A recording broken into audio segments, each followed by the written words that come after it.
Malaki ang pasasalamat ng singer na si Chito Miranda dahil na-dismiss na ang kaso laban sa kanyang asawa na si Neri. Matatandaang November 2024 nang maaresto nga dahil sa kasong estafa at 14 counts of alleged violation ng Securities Regulation Code sa basement ng Pasay City noon si Neri. At dahil dito ilang araw din na nakulong ang nasabing social media personality. Pero dahil na rin sa pag-aasikaso ng nasabing case na ito, naglabas naman ng press release ang FLO attorneys at narito ang nilalaman ng nasabing press release. Pasay City Courts dismiss all cases against Neri Miranda, date March 4, 2025. Pasay City, the Regional Trial Court of Pasay City, has dismissed all pending cases against Neri Miranda related to the Dermacare Beyond Skin Care Solutions Scheme. In a copy of an order dated February 12, 2025, and obtained just yesterday, Branch 112 of RTC Pasay City ordered the dismissal of the syndicated staffa complaint against Miranda upon motion of the Office of the City Prosecutor of Pasay City, which found no probable cause to indict Miranda upon reinvestigation sought by her legal counsel. In describing the insufficiency of the criminal complaint filed against Miranda, Acting Presiding Judge Ronald Augustan said in the order, glaringly, the private complainants never alleged being defrauded by Miranda. More mind-boggling is that private complainants never asserted having personally transacted with or handed over money to Miranda. Therefore, the evidence presented indeed fails to establish that Miranda committed the crime of staffa, more so syndicated staffa. In an earlier order dated January 20, 2025, Acting Presiding Judge Gina M. Bibat Palamos of RTC Pasay City Branch 111 also directed the dismissal of the complaints filed against Miranda for violation of the Securities Regulation Code or Republic Act No. 8799.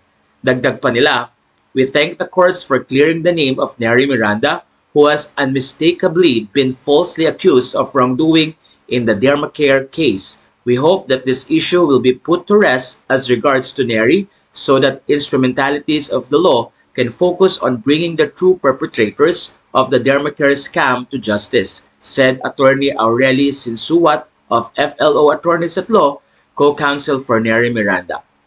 Sa puntong ito ay nagpasalamat din ang singer na si Chito Miranda at nagbigay nga ng pahayag sa social media. Thank you, Lord. Mabuti na lang talaga na alam ni Lord ang buong katotohanan kaya never niya pinabayaan si Neri. Sobrang blessed din kami dahil the people who matter knew the truth as well and did everything they could to help and support her. We are so thankful that she was eventually given the chance to defend herself and her side of the story. Maraming salamat po. Neri is such a kind and trustworthy person and those who know her know that. Alam din ng lahat na sobrang hardworking niya. Ang problema lang talaga, minsan ay masyado siyang mabait at matulungin. Kaya madalas siyang naabuso at napapahamak. Pero kahit ganun, sobrang proud ako because Neri would always choose to be kind and fair, no matter how mean and unfair the world is. At kahit ano ang ibabato sa kanya ng mundo, her integrity at ang kanyang mabuting pagkatao will always be intact. To those who chose to stand up and defend my wife, maraming salamat talaga. Sa puntong ito ay maraming mga celebrities din ang nagbigay ng congratulatory message dahil sa nangyaring ito. Isa na nga si Marjorie Barreto, Trufa May Quinto, at pati na rin si Ogie Alcacid, Isabel Oli at pati na rin si Melissa Ricks. Nandun din si Gian Soto at ilang mga netizen na nag-comment ng ganito. Indeed, God is good, pagsubok lang ang lahat. Miss ko na ang post ni Neri sa account niya. Matatandaang natigil na rin ang pagpo-post ni Neri Miranda sa kanyang Instagram dahil na rin sa nasabing kaso. Nag-like din ang aktres na si Carmina Villaruel dahil nagkaroon na nga ng maayos na verdict or desisyon sa nangyaring kaso kay Neri Miranda. Maraming mga netizen ang natuwa kay Neri dahil nang makulong nga ito ay nanatiling tahimik at naghintay ng mangyayari at pag-usad ng nasabing kaso niya. Natuwa din ang mga fans dahil nakapag-spend ng Christmas at New Year si Neri kasama ang kanyang family. Nandoon din ang ilan sa mga tumulong kina Neri at nag-promise nga na gagawin nila ang lahat upang makamit ni Neri ang justice sa nangyaring ito. Narito ang naging pahayag noon ni Kiko Pangilinan na uncle din ni Chito. Narito kami handang tumulong Chito Ang product endorser ay isang talent at kung walang koneksyon o kinalaman sa ownership or management at operations ng kumpanya na involved sa illegal na operations ay hindi dapat managot sa nasabing illegal na gawain. Ako mismo ay saksi sa kabaitan ni Neri na biktima din si Neri ng mga estafador at ang dapat habulin dito ay ang may-ari at nagpapatakbo ng kumpanya. At dagdag pa, dahil walang natanggap na anumang mga notice si Chito at Neri sa kaso, questionable ang legalidad ng warrant of arrest na dapat questionin sa hukuman. Naway ma-dismiss na ang kasong ito outright o di kaya maibalik sa piskalya for preliminary investigation at in the meantime ay makwash o ma-set aside yung arrest warrant. Natuwa naman ang mga fans dahil nandoon si Kiko sa kanyang pamangkin na si Chito Miranda at isa rin nga siya sa mga nakasubaybay kung gaano kabuti ang puso ng social media personality na si Neri.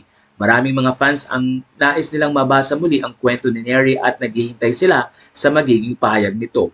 Matatandang hindi lamang si Neri Miranda ang naging sangkot sa nasabing kaso ng Dermacare, kundi pati na rin ang comedian at actress na si Rufa May Quinto, na kailangan pa umuwi mula sa Amerika upang harapin ang kanyang mga kaso at makapag-bail nga sa sinampang case laban sa kanya.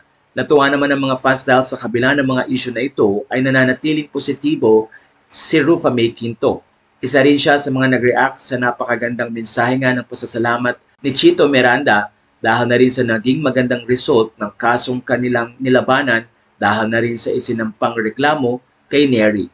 Kitang-kita din ang katuwaan at makikitang updated ang lahat sa issue na ito. Isang malaking lesson para sa lahat na hindi basta-basta dapat nakikipag-transact or nagbibigay ng pera lalo na't kung hindi maayos ang mga ipinapakitang papers at kung questionable ang scheme na makikita. Ilang mga pointers ang ibinigay ng kagawaran na huwag agad-agad magtitiwala at siguraduhin may permit ang mga taong nagbibigay ng mga ganitong investment or businesses at siguraduhin din na may license ang bawat isa na kung saan ay pwedeng makipag-transact.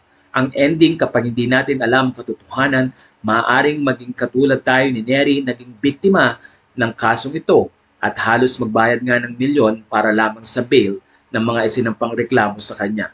Umaasa naman ng mga fans na tuluyan na makakamit ni Neri ang nasabing hustisya upang magawa na rin niya ang part bilang isang social media personalities at mga businesses na kanyang inaasikaso at maibalik muli ang tiwala ng tao sa kabutihan at pagkatao ni Neri Miranda.